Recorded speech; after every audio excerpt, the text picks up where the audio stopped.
Hi everyone, and this is my summary of a discussion session for week 6, neuroplasticity. Loads came up today. Certainly one of the questions I was asking was kind of about how you perceive the disconnect in yourself. And someone was saying how shame was a very big factor for them. And in fact, most people in the group have experienced the shame, which is a feeling of lacking confidence in making shifts, in meeting people, in doing all the things that you would like to be doing. And I conceive of it really as a roadblock in the way of healing. It's like we have to get that shame moved to the side because it isn't necessarily true or accurate that you are bad or not good enough or that you're wrong or you're an outsider. Those impressions are ones that you made when you were very, very young, pre-verbal, and they're not necessarily true now. And that's what we have to do, is update the kind of understanding of who you are and what you're here to do. Many people believe their shame because it's such an insistent message and it's so familiar that we kind of think it must be true, but that doesn't make it true. And in fact, we did some tapping on that, which I will probably do a little bit of at the end of this session. So, feeling like you don't belong is a subjective experience. It's not necessarily true. It's about your perception. And the trouble is we tend to believe what our brains are telling us because we've heard it so often, we've felt it in our bodies, but it's a misunderstanding of the messages that we're getting and a failure actually of the integration of your brain between your cortex, in fact, your dorsolateral prefrontal cortex, to get technical, and your inner limbic brain, your insula, which is a fascinating part of your brain, right in the middle, which kind of interprets your bodily signals and makes meaning of them. And normally your cortex, your prefrontal cortex, is there to kind of set rules and say, when this happens, do this, and it draws on memory and it allows you to kind of inhibit some of the more instinctive responses like fight or argue or run away, to kind of one of, wait a minute, let's see, is it a stick or is it a snake, let's find out. And those things can tend to get very warped when our early experience tells us that we're unlovable, we're bad, we're in the wrong somehow.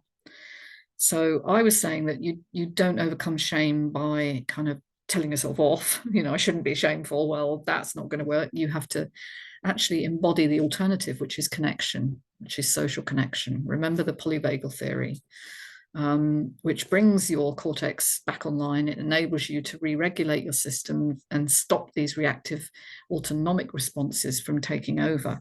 And it actually gives you more flexibility and think about that, more flexible response to any given situation. So you don't have to just react, you can think, or you can even just wait and have that, what they call the gap, and then choose what to say or do. And sometimes silence is the right option.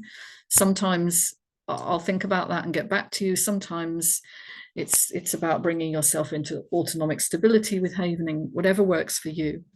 Other people were talking about this whole idea that we have needs that are not being met is such a new concept if we have shame, that, and we end up pleasing everyone else, but not actually listening to what our bodies are telling us. So it's almost like we over or underreact in some way, and we don't have that lovely, what I was calling the seesaw, where we know we want a nice balance between arousal and calmness. And many of us are stuck in kind of overreactivity or frozen immobility. And so finding that nice balance and this kind of awareness of self, which is where the insula comes in, is almost like the hinge on the seesaw. So finding out that you can have needs, emotional needs, that it's okay to have emotional needs, and you can expect them to be met by not everyone, but certain well-chosen people, enables you to trust in connection. And we also talked about spiritual, mind, body, and spirit. I've dared to raise the S word in this module. What does spirit mean to you? And really, it's about the bigger picture. Someone was saying it is about that sort of being born for connection, which we are. we're born for joy, actually, not, which isn't the same as happiness. I'm not saying that every moment of your life is going to be happy, but joy is about belonging. It's about having a meaning and purpose in life. And in fact, the meaning is what creates the goals, the sense of self as being functional, purposeful. It actually creates energy from the links with dopamine, which is your hormone of motivation and reward, because dopamine is converted directly into adrenaline, and adrenaline is our kind of force for doing, isn't it? So don't wait till you feel 100% ready to embrace life. You'll never get there. Use what you have and do it incrementally in small steps. That's what I was talking about. So you don't have to make massive leaps, because they will be, well, you'll procrastinate. You won't do it. You'll be so afraid of them that you won't do it. You just have to find something that you can do. What could you do in your immediate environment this week to feel like you've achieved something? You know, even if it's just organizing your bottom drawer, or hoovering the carpet, or going out for a walk to the first lamppost, which I'm not joking here. A lot of people can't do long walks. So you kind of have to modulate and set yourself little achievable goals, smart goals. The feeling, someone asked about changing the autonomic kind of balance, and we were talking about, we did some tapping together. How often should you do that sort of thing? Well, I said it's not a rigid rule. You could do it every day if you find it beneficial, but actually it's more important how you do it than how many times you do it. How do you feel when you're doing it?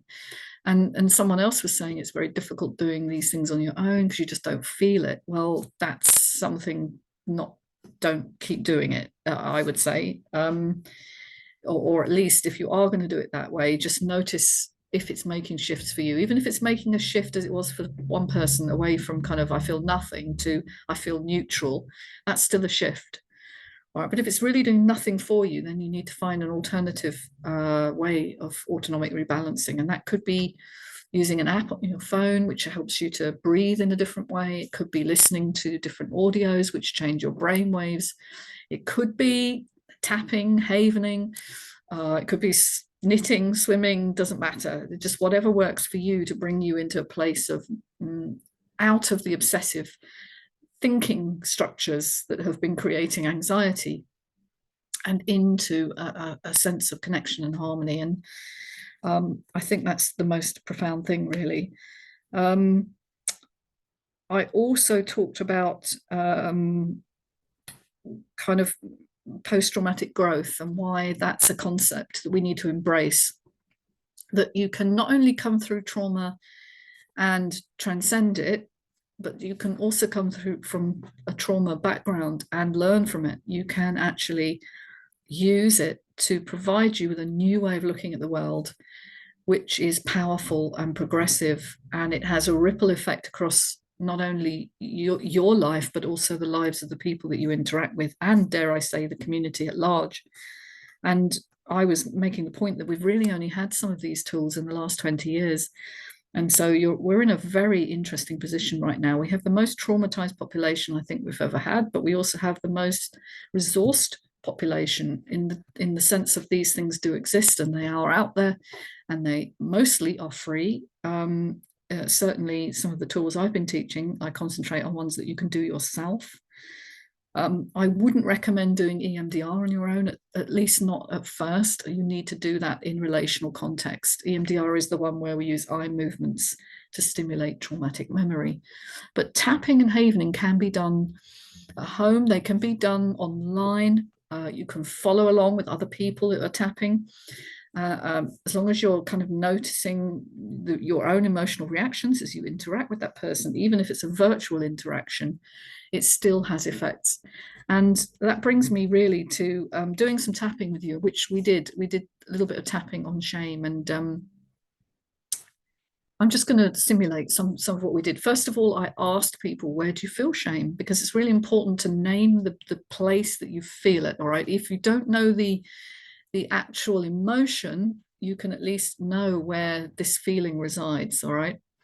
And talking to your body, the more specifically you can talk to your body, the more reactive, or no, that's not the right word, the more the more of a transformation you will have, because your body is listening to everything you're saying, everything I'm saying right now, and doing it with me might be useful. So let's just practice some tapping, and notice that this is faster EFT. This is a different one to maybe one that some of you may be aware of. Traditional EFT says things like, even though I have this problem, whatever the problem is, I love and accept myself anyway. And I've said in the notes to this session that that can be a problem with trauma, because if you have a lot of embedded shame, you don't feel like you love and accept yourself. And so people often, they either look really revolted by that notion and they reject it, or they dissociate and glaze over, and then they're not really present with what they're actually saying. And so both of those things are pointless. And so I tend to try and introduce these ideas a bit more stepwise, so that the mind and the body are more likely to accept what I'm saying. So we'd start with, say, if your shame feels like it's in your chest or your gut, it's in the center of you, you need to kind of name that body part. So let's say it's in your chest, for example. So you follow along with me. We would start at the top of the head and say, this shame feeling, this shame in my chest,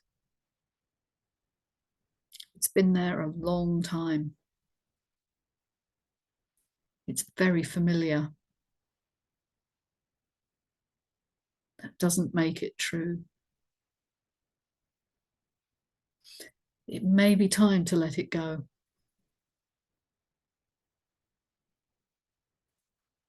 I'm willing to let it go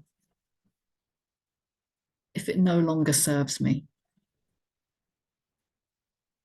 And then you could develop that a little bit more and say, when I let go of this feeling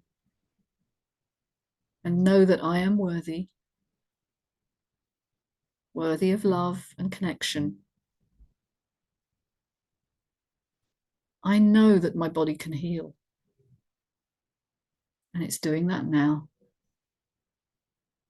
just by imagining it.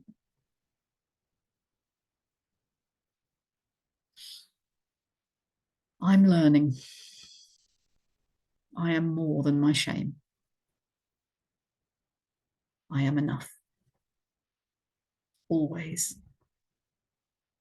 Okay, and then you take a deep breath and just check in with yourself. Where does that feeling that you started with now feel? I mean, some of the people on the call were visibly moved by what we just did there. How are you feeling right now, listening to this? Just check in with yourself.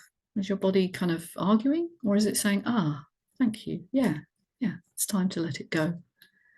And depending on what's coming up for you, we would then continue and we would develop that, and we would find out if there were any resistances, why the resistances are there, because they're always there for a good reason, to protect you. And so if there's an argument, it's just your body saying, I'm not sure. Doesn't mean that it won't. It means that it's not sure, and it's going to err on the side of caution, remember. So we just have to find the point at which you are ready to make the autonomic shift. And everyone has a point at which they're ready. So I was explaining that tools like this they're not the same for everybody, and they're not like rigid protocols that everybody has to follow in exactly the same order. They are more of an art than a science, and they need to be tailored to the individual person by somebody who's skilled in applying this and in noticing what happens. And I've recommended the tapping solution as a really good website where you can download different, or you can just follow along with different videos. And there is an app. It's a paid for app. It's not a free one, but that I have heard is rather good. And you might find EFT Universe. That's also a nice website, which I'll also post. And anyway, we had a lovely session today. So thank you for those of you who turned up, and for those of you who weren't able to make it. I'm also going to post some information on making change at a more global level, which I believe you'll be interested in. A discussion I had recorded with David Charalambous on internal changes and how that makes changes in the world. So I'm going to post that as well. All right, well, I hope I remember to post everything. And if I don't, I know one of you will remind me. So anyway, take care. Look forward to seeing you at the final session next week. All right, bye for now. Take care.